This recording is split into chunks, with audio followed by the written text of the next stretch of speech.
Hello students, good morning. 10th class के math के इस क्लास में आप सबका स्वागत है। पिछले वीडियो में हम लोगों ने पृष्ठीय क्षेत्रफल और आयतन चैप्टर से कुछ क्वेश्चंस किए थे। इस सेशन में भी, इस वीडियो में भी हम लोग कुछ क्वेश्चंस करेंगे, उसी को आगे कंटिन्यू करेंगे। तो एक उदाहरण हम लोग ले लेते हैं।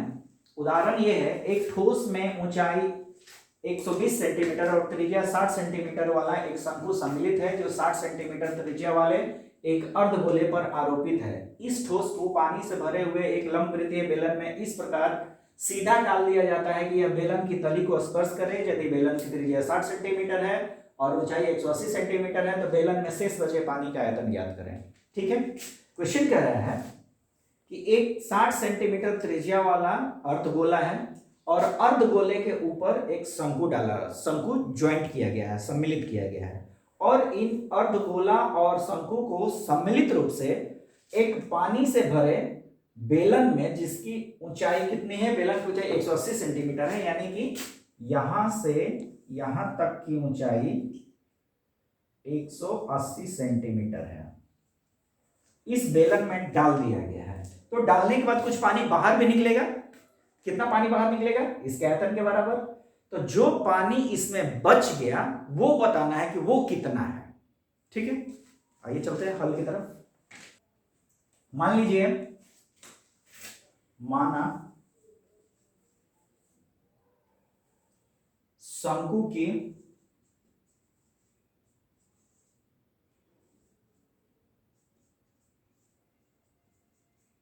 त्रिज्या बराबर, सॉरी इसमें माना नहीं, इसमें एग्जैक्ट दिया हुआ है।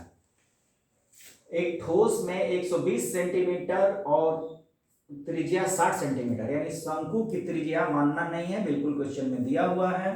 तो शंकु की त्रिज्या 60 सेंटीमीटर है। शंकु की ऊंचाई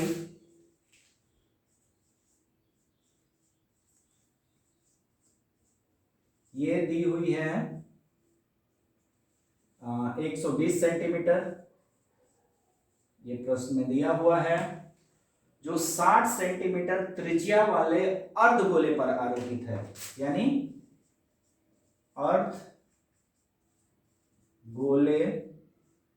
का त्रिज्या बराबर, अर्धगोले की त्रिज्या बराबर कितनी है? 60 सेंटीमीटर। अर्धगोले की भी त्रिज्या इतनी ही है।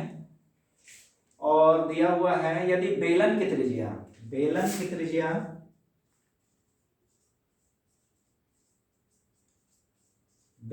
त्रिज्या कितनी दी हुई है? ये भी 60 सेंटीमीटर दिया हुआ है, और बेलन की ऊंचाई दी हुई है 180 सेंटीमीटर। बेलन की ऊंचाई को हम लोग कैपिटल H मान लेते हैं, और ये दिया हुआ है 180 सेंटीमीटर। ठीक है, हमें निकालना क्या है? शेष बचे पानी, बेलन में शेष बचे पानी का आयतन। ठीक है, आगे शुरू करते हैं। बेलन में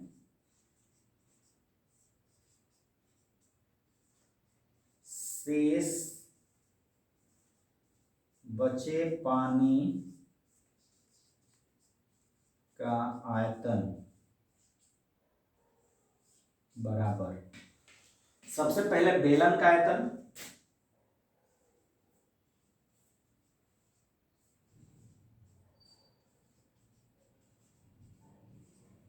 माइनस, क्या क्या माइनस करेंगे? अर्धगोले का आयतन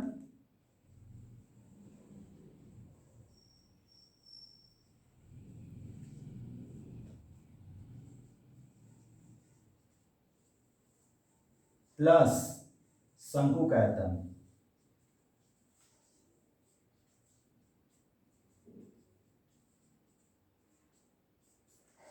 यानी अर्धगोले का आयतन प्लस शंकु के आयतन को हम सम्मिलित रूप से बेलन के आयतन में से माइनस कर देंगे। ठीक है, बेलन का आयतन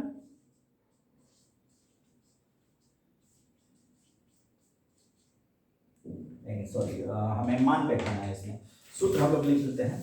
तो बेलन का आयतन है, होता है पाई आर स्क्वायर, हमने कैपिटल H माना है, माइनस अर्धगोले का आयतन 2/3 पाई आर क्यूब प्लस शंकु का आयतन 1/3, बेलन के आयतन का कितना, 1/3, 1/3 पाई आर स्क्वायर एच।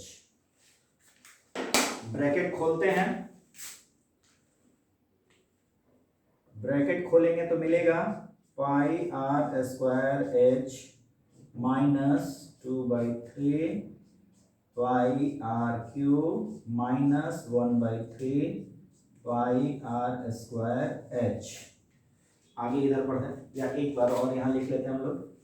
क्या क्या कॉमन लिया जा सकता है, pi r pi r pi r, square square square, pi r square हम लोग कॉमन ले सकते हैं, पाई आर स्क्वायर कॉमन लिए, यहाँ बच गया एच, यहाँ क्या बचा 2/3, इसमें से पाई आर स्क्वायर निकाल दिए थे, आर बच गया, माइनस 1/3 पाई आर स्क्वायर बाहर निकाल दिए थे, एच बच गया।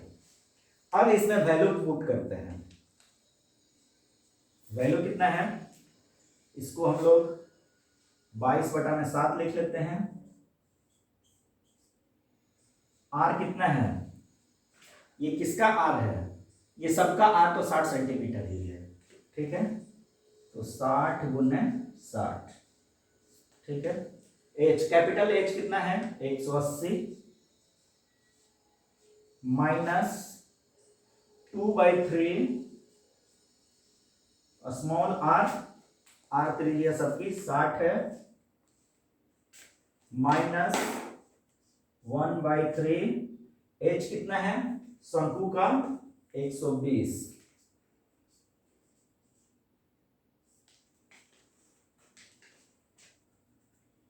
और कुछ बाहर हो सकता है, चलिए इसको कटाते हैं, ये कट गया 40, 3 से 60 कट गया 20 बार में, तो बच गया 22/7 गुने 60 गुने 60, 180 माइनस 40, 2 और 20 का गुना करेंगे तो -40 और -40, ये -80, तो ये आ जाएगा 22/7 गुने 3600 गुने 100। इसको कैलकुलेट करते हैं, तो कैलकुलेट करने पे ये आता है 792, कैलकुलेट करने पे ये आ रहा है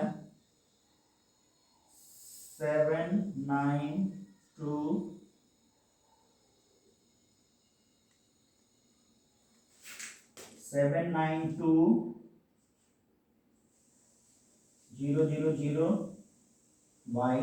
7 अब इसको हम लोग ऊपर लिख लेते हैं, इसको हम लोग यहां लिख लेते हैं, वो आ रहा है, कैलकुलेट करने पे आ रहा है टोटल आपका 1131428.57, ये आपका सेंटीमीटर क्यूब 1131428.57 सेंटीमीटर क्यूब। अब हम लोग चाहें तो इतना में भी छोड़ सकते हैं, या मीटर, इस सेंटीमीटर क्यूब को हम लोग मीटर में भी बदल सकते हैं। तो इसमें क्या करना होगा, 1131428 इंटू 57 बट्टा में 100 गुने 100 गुने 100, यानी 6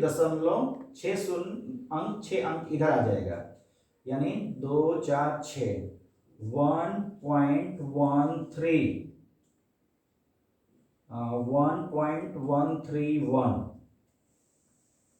मीटर क्यूब, जो कि हमारा आंसर है, ठीक है। यही पानी उस बेलन में बचेगा, ठीक है।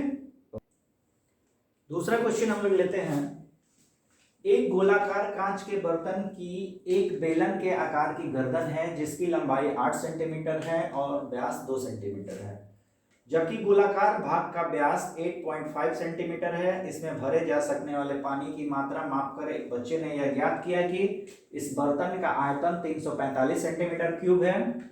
जांच कीजिए कि इस बच्चे का उत्तर सही है या नहीं। यानी हमें क्या करना है, इस पूरे बर्तन की हमें आयतन निकालनी है, ये हमें जानना है। ठीक है, क्या क्या दिया हुआ ये देख लेते हैं।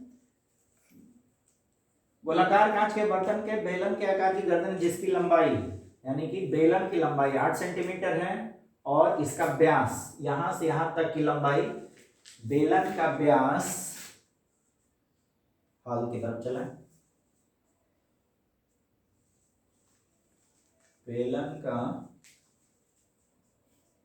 व्यास बराबर 2 सेंटीमीटर, इसलिए त्रिज्या बराबर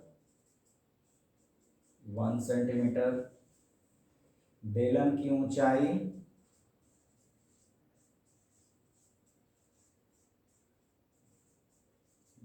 ऊंचाई है 8 सेंटीमीटर। ठीक है, और गोलाकार भाग का व्यास है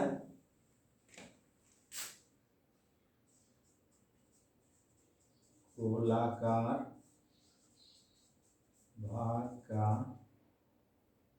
भाग का व्यास बराबर 8.5 सेंटीमीटर है, इसलिए गोले की त्रिज्या कितनी हो जाएगी,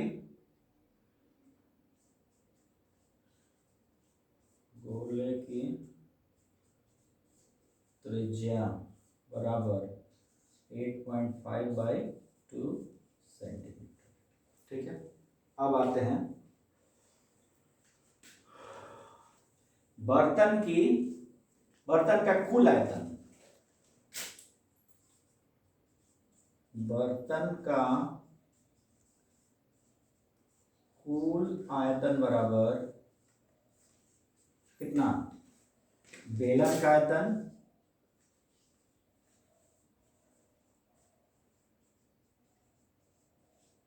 प्लस गोले का आयतन।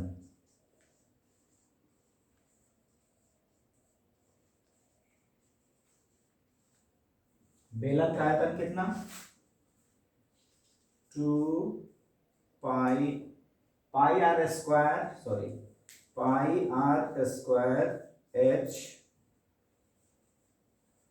और गोले का हो गया 4/3 पाई आर क्यूब। ठीक है, इसको कैपिटल से हम लोग लिख लें।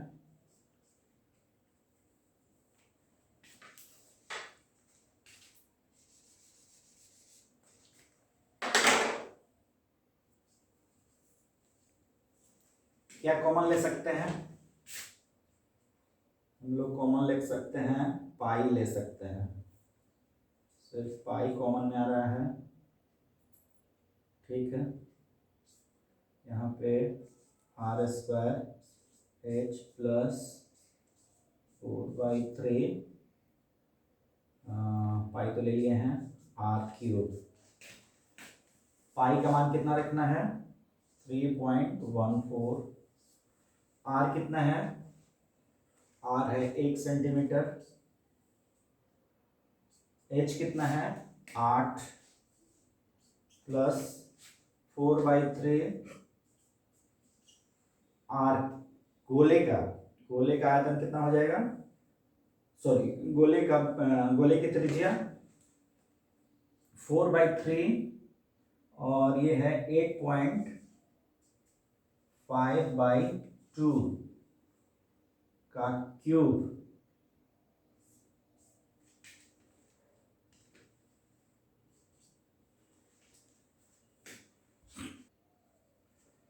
कैलकुलेशन इसकी थोड़ी सी लंबी है, फिर भी जस का तस, 1 और 8 से गुना किया 8 हुआ, 4/3 और 4.5 में 2 से भागा दे देंगे तो आ जाए 8.5 में 2 से भागा देंगे तो आएगा 4.25 का क्यूब। अब इसको सॉल्व करेंगे तो ये आ रहा है 3.14 इंटू 8 प्लस 4.25 का क्यूब करेंगे तो ये आ रहा है 307.06 बटा में 3 क्यूब करने से और 4 में गुना करने के बाद। अब इन सब को कैलकुलेट करने के बाद सारा ये आ रहा है 346.49 सेंटीमीटर क्यूब। प्रश्न कह रहा है कि जांच कर बताइए कि बच्चे का उत्तर सही था कि नहीं। तो बच्चे ने कितना मापा था? बच्चे ने 345 सेंटीमीटर क्यूब मापा था और यहां आ रहा है 346.49। तो क्या कहेंगे? ये कह सकते हैं कि बच्चा करीब करीब सही था, यानी अतः हम कह सकते हैं कि अतः हम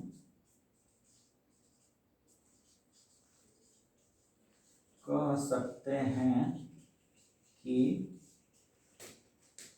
बच्चा लगभग सही था। ठीक है, तो इस प्रकार हम लोग आगे के भी क्वेश्चंस सॉल्व कर सकते हैं, आसानी से कर सकते हैं और आगे के वीडियो में हम लोग कुछ और भी देखेंगे। ठीक है, धन्यवाद।